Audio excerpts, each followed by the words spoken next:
Senior सहाफ़ी और तजियाकार जावेद चौधरी के मुताबिक पहलगाम वाक़े के बारे में दो मफरूज़े हैं। एक, पाकिस्तान ने कराया, ये जाफ़र एक्सप्रेस के अगवा का बदला था।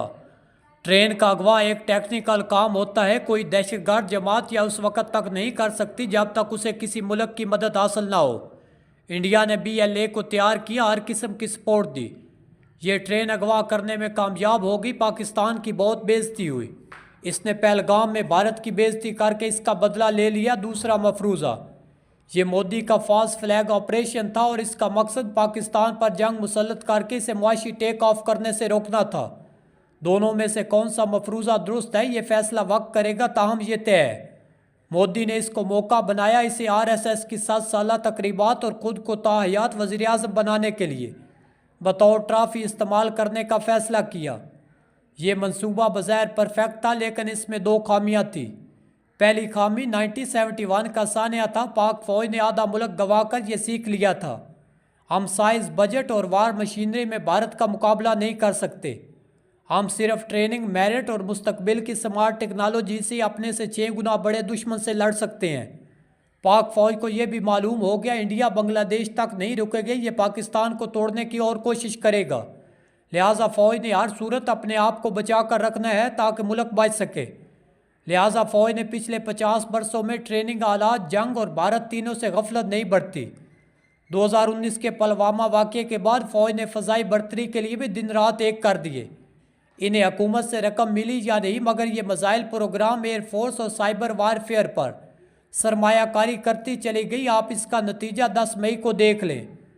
दूसरी खामी, नरेंद्र मोदी ये फरामोश कर बैठा था, पाक फ़ौज पिछले 45 बरसों से हालत जंग में है। अफ़गान वार से लेकर फितनतुल ख़वारिज तक फ़ौज और ISI ने एक दिन सांस नहीं लिया। ये हर रोज़ हालत जंग में रही। ये जंग 3 तरफा थी, आलमी अंदरूनी सियासत और दम तोड़ती मैशत। इन 45 बरसों में फ़ौज और ISI दोनों हर किस्म के हालात के लिए ट्रेंड हो गई, जबकि इसके मुकाबले में इंडियन आर्मी ने 1971 के बाद कोई जंग नहीं लड़ी। कारगिल वार में भारतीय फ़ौज ने थोड़ी बहुत हलचल की, लेकिन ये पाकिस्तान जैसे मुल्क से लड़ने के लिए काफ़ी नहीं था।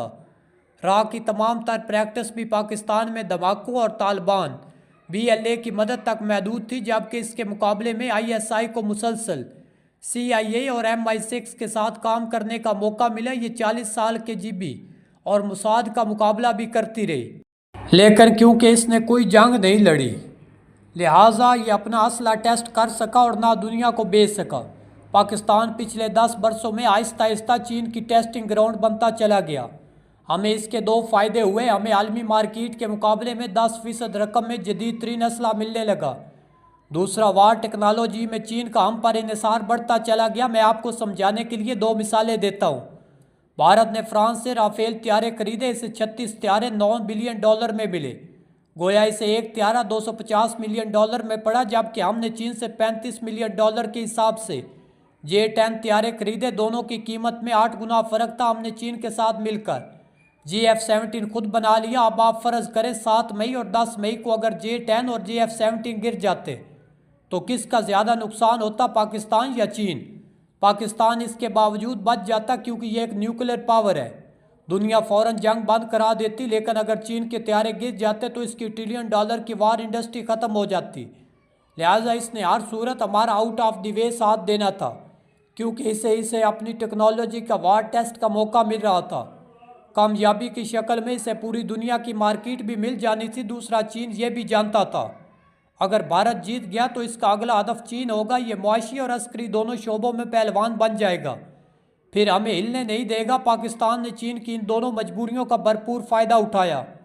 नरेंद्र मोदी का 10 मई की हार में कोई कसूर नहीं था। इसकी जगह कोई भी होता तो मार खा जाता, क्योंकि भारत हर साल अपनी फ़ौज पर $80 बिलियन खर्च करता है, जबकि हमारी फ़ौज को सिर्फ $8.5 बिलियन मिलते हैं। पाकिस्तान के पास जदीद तरीन तोपें अर्जुन और बशमा, जदीद तरीन जहाज़ राफेल, मजबूत तरीन एंटी बैलिस्टिक मिसाइल S-400 और इसराइल के जदीद तरीन ड्रोन्स हारूप हैं। इसकी फ़ौज की तादाद 14 लाख है और इसके ख़जाने में भी $600 अरब पड़े हैं। लिहाजा ये तकब्बुर में क्यों ना आता। हमने इंडिया को 2019 में आध घंटे में ज़मीन पर लिटा दिया था। ये भारत के लिए बहुत बड़ा सेटबैक था। मोदी ने इसके बाद एयरफोर्स में राफेल शामिल किए, ये इसके बाद मुतमिन हो गया, लेकिन पाकिस्तान महदूद बजट के साथ आगे बढ़ता चला गया। इसने हथियारों और ड्रोन्स की कम्युनिकेशन हैक करने में कमाल हासिल कर लिया। लिहाजा पाकिस्तान ने 10 मई की सुबह इंडियन एयरफोर्स का पूरा सिस्टम जाम कर दिया। हमने भारत की 70% बिजली बंद कर दी, रेडार सिस्टम मुंजमद कर दिया, यहाँ तक कि हमारे तैयारे दिल्ली तक पहुँच गए, वहाँ अपना पेलोड खाली करके वापस आ गए। इस जंग में इंडिया के 7 तैयारों और 26 एयरबेस तबाह हो गए, जबकि हमारे किसी पायलट और किसी तैयारे को कोई नुकसान नहीं पहुँचा। क्या ये मौजज़ा नहीं? क्या ये कमाल नहीं? और क्या इस पर पूरी कौम को सजदा शुक्र बजा नहीं लाना चाहिए? हम अब 22 अप्रैल से 10 मई के इंतहाई हसास और मुश्किल तरीन दिनों की तरफ आते हैं। 22 अप्रैल के पहलगाम वाक़े के बाद जब भारतीय चैनल से मुंह की तोपें खोली तो पाकिस्तानी उठकर बैठ गया। 22 अप्रैल की शाम तक फ़ौज और ISI इस नतीजे तक पहुंच चुकी थी, हमें फौरी तौर पर जंग की तैयारी कर लेनी चाहिए। लिहाजा फ़ौज ने छुट्टियां कैंसिल कर दी, तमाम अफसरों और जवानों को हाई अलर्ट किया।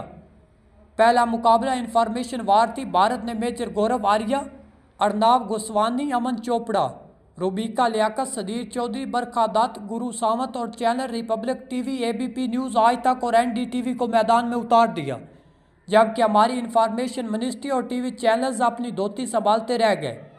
पाकिस्तानी सहाफ़ी कन्फ्यूज्ड भी थी और डबल माइंडेड भी। लिहाजा ISPR और चंद यूट्यूबर्स सामने आए।